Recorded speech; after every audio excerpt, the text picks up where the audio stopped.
బుక్కరాయ సముద్రం కొండ మీద వెంకటేశ్వర స్వామికి ఇక్కడ వెలిశారని పురాణాల్లో పేర్కొనబడింది. ఈ స్వామివారికి కూడా గత 2 సంవత్సరాల నుంచి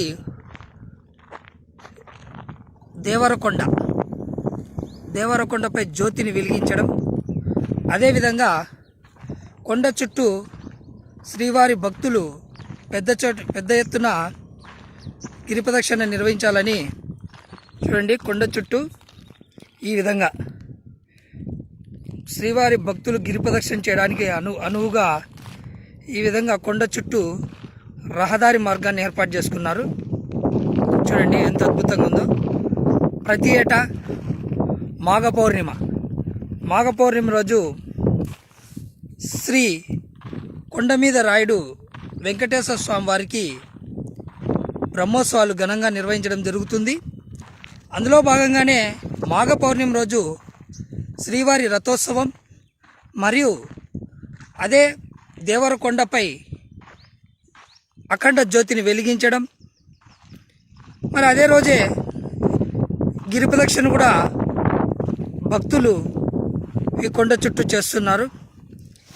ఇదే విధంగా మన ఖాద్రి లక్ష్మీ నరసింహస్వామి వారు వెలిసినటువంటి స్తోత్రాద్రి అనగా కదిరికొండ చుట్టూ ఇదే విధంగా ఒక గిరి ప్రదక్షిణ చేయడానికి అనువుగా ఒక రహదారి మార్గాన్ని ఏర్పాటు చేస్తే ప్రతి నెల శ్రీవారి జన్మ నక్షత్రం స్వాతి నక్షత్రం సందర్భంగా గిరి ప్రదక్షిణ చేయడానికి చాలా అనువుగా ఉంటుందని భక్తులంతా భావిస్తున్నారు.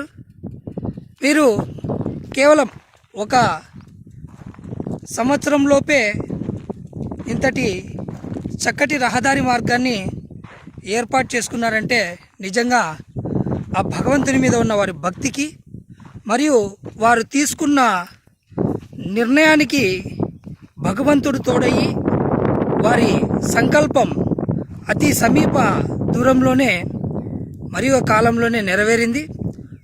భక్తులు కూడా ఇదే విధంగా ఆలోచన చేసి తమ స్థితిలో రాజకీయ నాయకులు కావచ్చు, ప్రభుత్వ అధికారులు కావచ్చు, మరియు పట్టణ ప్రముఖులు కావచ్చు, కదిరికొండ చుట్టూ అనగా స్తోత్రాద్రి చుట్టూ ఇటువంటి రహదారి మార్గాన్ని ఏర్పాటు చేస్తే భక్తులంతా చాలా భక్తిభావంతో ఈడ గిరి ప్రదక్షిణ చేస్తారని తెలియజేసుకుంటూ ఓం నమో ఖాద్రి లక్ష్మీ నరసింహాయ.